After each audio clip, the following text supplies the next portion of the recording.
Hi yours, ఈరోజు మనం రాజంపేట గ్రామంలో ఉన్నాం. సో రాజంపేట వచ్చేసి జహీరాబాద్ పార్లమెంట్ కింద వస్తుంది. జహీరాబాద్ పార్లమెంట్లో ఎంపీలుగా 3 పార్టీ నుంచి 3 పోటీ చేస్తున్నారు. బీజేపీ నుంచి బీవీ పటేల్ గారు, అదేవిధంగా కాంగ్రెస్ నుంచి సురేష్ గారు, అదేవిధంగా బీఆర్ఎస్ నుంచి గాలి అనిల్ కుమార్ గారు. ఈ ముగ్గురు మేము గెలుస్తాం అంటున్నారు. కానీ రాజంపేట ప్రజలు ఎవరు కోటేస్తారు, వారి మద్దతు ఏంటో, వారు ఏ పార్టీకి సపోర్ట్ చేస్తారో వారు మాట్లాడి తెలుసుకుందాం. మే 13 తారీఖున పార్లమెంట్ ఎలక్షన్ జరగబోతున్నాయి సార్. ఈ పార్లమెంట్ ఎలక్షన్లో ఎవరు గెలిచే అవకాశం ఉంది? 3 పార్టీ నుంచి 3 పోటీ చేస్తున్నారు. ఖచ్చితంగా బీజేపీ పక్కా 17 సీట్లకు 17 సీట్లు బీజేపీ పక్కా కొడుతుంది. కాంగ్రెస్ ప్రభుత్వం పడిపోతుంది ఖచ్చితంగా. ఎందుకంటే కాంగ్రెస్ నేను ఇది చేస్తా అది చేస్తా అని మస్తు మందికి ఆశలు చూపెట్టింది, కానీ ప్రతి ఒక్కళ్ళ కడుపు కొట్టింది. ఒక్క హామీలు ఏం హామీలు చేసిండు? ఒక బస్సు ఫ్రీ పెట్టిండు. బస్సు ఫ్రీ పెట్టి ఏం ఉద్దారకం చేసిండు? ఉన్నోళ్ళ ఆడోళ్ళను బాధాలకు రోడ్ల పంట దింపుతుండు. ఒక్క ఆడోళ్ళు కూడా ఇంట్లో ఉండలేరు. ఫ్రీ బస్సు, కామెడీకి పోవాలి రావాలి, హైదరాబాద్ పోవాలంటే షాపింగ్కి హైదరాబాద్ పోతుర్రు. ఫ్రీ బస్సు మనకు పైసలు తెలియదు ఉన్నదా? అట్లా అని ఈ కాంగ్రెస్ ప్రభుత్వం ఒకవేళ ఈ 5 సంవత్సరాలు వీళ్ళు ఉన్నది అనుకో, తెలంగాణ అడక తినే గతికి వస్తుంది. కానీ కాంగ్రెస్ ఖచ్చితంగా రాదు, రాకూడదు కూడా. ఈ జనాలు కూడా రానియ్యరు.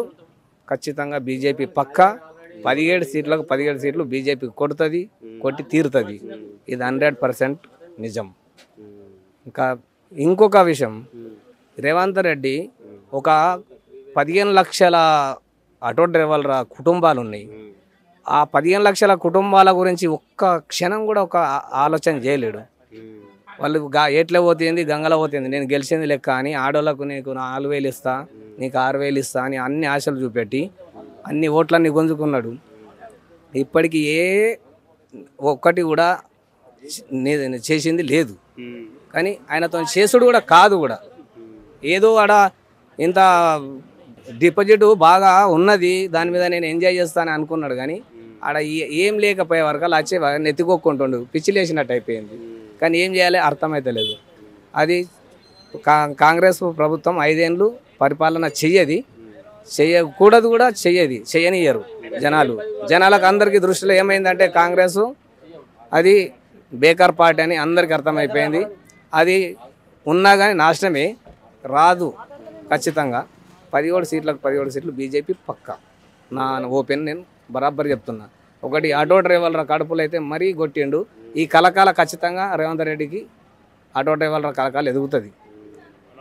ఒక్కొక్కళ్ళకు స్కూల్ పిల్లల ఫీజులు కట్టలేక చస్తారు, ఇంట్లో పుట్ట గడవగా చస్తారు.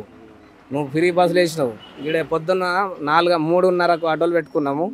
ఇప్పటికీ ఇంకా పాయింట్ మీదకి ఒక జనం వచ్చి ఎక్కింది లేదు. ఆటోలో చూడు ఆడ ఆటోలు వాడేసుకొని కూర్చున్నాము. ఈ కాంగ్రెస్ ప్రభుత్వం వచ్చి సర్వనాశనం చేసింది. కానీ రాదు మళ్ళా నెక్స్ట్ టైం. ఇది ఈ ఎంపీ ఎలక్షన్లలో ఖచ్చితంగా పడిపోతుంది.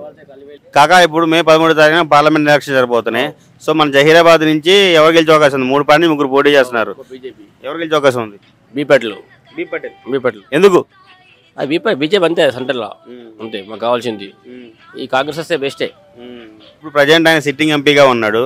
ఆయన గురించి చెప్పాలంటే మీరేం చెప్తారు? ఇంకేం చెప్తా, బీజేపీ రావడం అంతే.